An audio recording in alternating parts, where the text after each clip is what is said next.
Let me tell you a story why I get my makeup done. You know, that's Lagos story where you enter one chance, they tell you that somebody forgot money in the bank and they want to go to the police station. Let me tell you my story. So one Sunday when I was going to church, I entered a cab from Costain and I was going to Chisco. That's where my church is. So when I entered the cab, something happened. It was significant and it was not ordinary because we were two people at the bus stop. I was going to Chisco, then the other lady, woman, a bit elderly, said she's going to Ilaso. So if you know Lekki very well, you know that after Chisco, the next bus stop is Ilaso. So they didn't pick up the woman. I was not like, in my mind, when I entered the cab, once I entered the cab and the woman wanted to enter, they just told her that they are not going and they just shut off the door and drove off.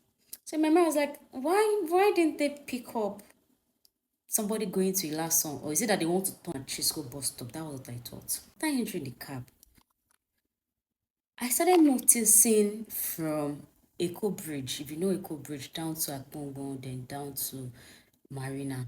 I started noticing that the guy beside me was looking at me.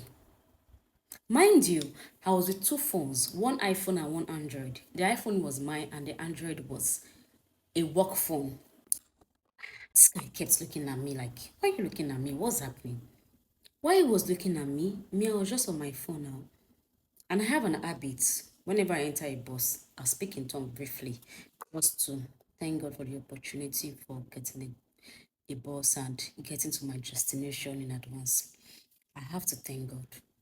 But this guy kept looking at me, and while he was looking at me, I noticed that my eyes were red. Like, how was my red eyes red? Like, this is ordinary. Like, not that I had any issues if I left the house. So, why are my eyes red?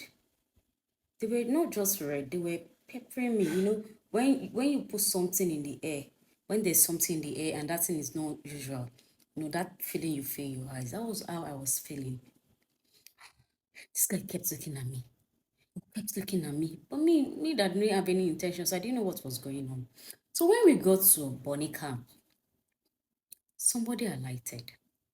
No, somebody wanted to. No, no. When we got to Bonnie Camp, they asked if I had change. I said, oh, I have 1,000 naira with me. I don't have change. So they were not like, okay, let them look for change for me.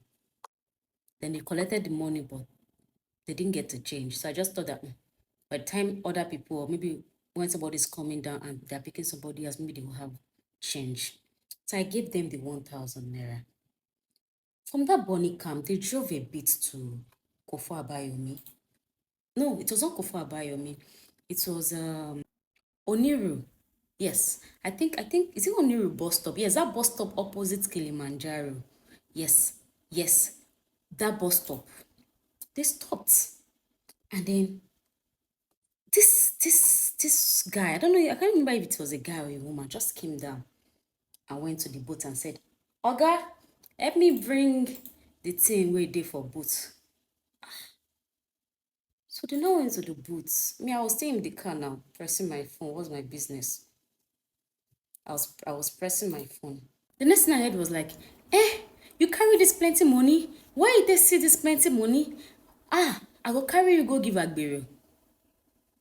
That was when I just thought that this sounds familiar. And why would you want to take somebody who stole money to Agbero? Why not take them to police station? Right? Why not take them to the police station? Why are you taking them to Agbero? He came inside the car and said, when we drive reach front now, we go carry you, I will carry you go Agbero. That was when my sense just came to life that nah, this is one chance. Just told them I want to calm down. Telling them I want to calm down, they didn't argue with me. Omo, they didn't argue with me, they didn't do anything. Then they just dropped me at that bus stop. You know, I was even carrying a bag full of shoes that I wanted to go and sell to my church members in the church. I was carrying a bag full of shoes from the US. So these are new shoes with two phones. They didn't even do anything. They just said, okay, calm down, and that was it. But the only thing was that I didn't remember to collect my change. Is that not better? I just thought what could have happened to me. I just thought of I could have probably be kidnapped, probably killed, probably be robbed. I just thought of all terrible things, but the moment I came down from that car, my body started shaking. My body started shaking like my body was shaking, like shaking so much. I just thank God. I said thank God. Then something then happened later on to a friend of mine, but her sister. The sister entered just the same thing that happened to me, oh. But guess what? They cleared all her accounts. They cleared all her accounts, and she does thrift. She owes money for people. Cleared every of the accounts that every money she had in her account. They cleared it. They cleared it. Finished. So this is my story. I know so many of you must have fallen victim, and while other people now already getting aware of the whole situation.